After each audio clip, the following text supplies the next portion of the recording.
اور آپ کا ایک گناہ آپ کو فجر کی نماز میں نہ اٹھائے، وہ آپ کی ایک نماز قضا کروانا چاہتا ہے، وہ آپ کی ایک نگاہ کو حرام کی طرف متوجہ کرانا چاہتا ہے، ایک نگاہ۔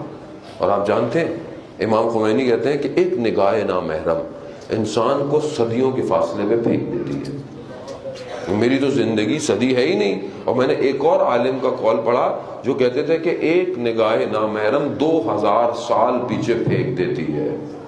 2000 سال! میری تو عمر نہیں ہے، میں اب کتنا جیوں گا؟ 50 سال! 50 سال بھی جیتا ہوں تو میں 1950 سال مائنس ہوں۔ اسی لیے کہا ہے کہ شب قدر میں جاگو اور عبادت کرو، ایک رات 1000 مہینوں سے افضل ہے رات۔ یعنی ایک رات میں we can travel many years, ایک رات میں۔ سمجھیں، اپنے دلوں کو پاک کریں۔ میں بہرحال جوان بیٹھے واقعہ میں پہلے کئی دفعہ پڑھ چکا ہوں، بہرحال ان کے قلوب کے منور کے لیے کہ کتنا اہم ہے یہ جوان۔ میر داماد کا واقعہ کہ جو عالم دین تھے ان کے لیے، جو ان کے والد کے لیے کہا جاتا ہے، اصفہان کا واقعہ۔ اصفہان میں تھے، بادشاہ کے گھر، جو بادشاہ تھا اس کے گھر میں جھگڑا ہو گیا۔ ایک بیٹی بادشاہ کے گھر سے نکل گئی۔ بادشاہ کو پتہ چلا کہ اہل حرم میں سے بیٹی نہیں ہے، کہا ڈھونڈو، پورا شہر ڈھونڈتے رہے، نہیں ملی، رات ہو واپس آ گئے۔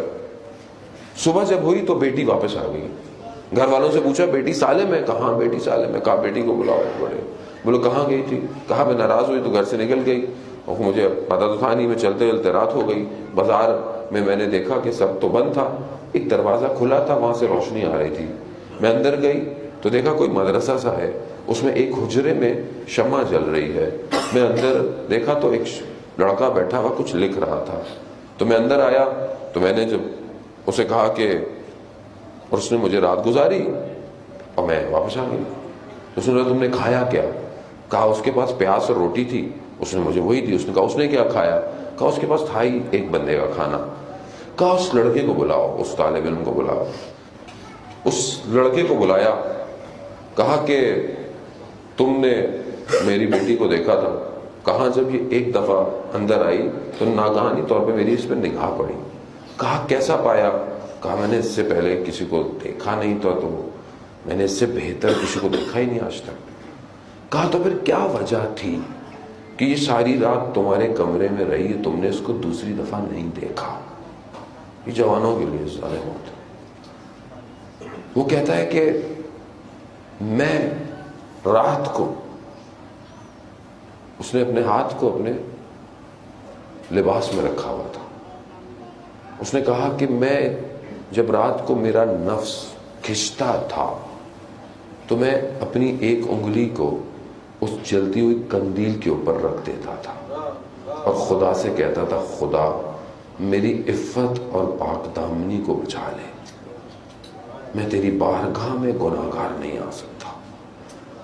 کہتا ہے پھر رات گزرتی تھی تو پھر میں دوسری انگلی، کہتا ہے اس طرح میں نے اپنی، پھر اس نے اپنا ہاتھ نکالا، اس کا پورا ہاتھ جلا ہوا تھا۔ کہا میں نے ساری رات ایک ایک کر کے اپنے انگلیاں کو جلا دیا اور صبح ہو گئی۔ کیوں عزیزان محترم؟ کیونکہ آتش جہنم کئی زیادہ خطرناک ہے اس آگ سے، بہت خطرناک ہے۔ میرا چوتھا امام سجدے کی حالت میں ہے، گھر میں شور ہوا کہ آگ لگ گئی ہے، امام نے سر نہیں ہٹایا۔ جب امام سر سے ہٹے تو لوگوں نے کہا کہ مولا آپ کو گھر میں آگ لگ گئی تھی۔ امام فرماتے ہیں کہ وہ جو آخرت کی آگ ہے وہ اس آگ سے زیادہ خطرناک ہے، خطرہ ہے، متوجہ ہوں۔ یہ تھوڑی دیر کی لذت ہے۔ میرا امام مولا کائنات علی ابن ابی طالب علیہ السلام،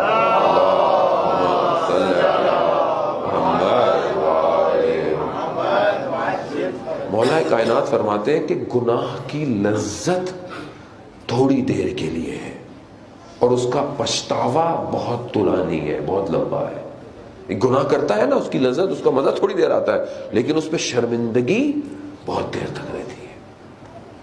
اپنے آپ کو بچائیں عزیزان محترم، اپنے آنکھوں کو، اپنے وجود کو پاک کریں۔ اس پاکیزگی کا خریدار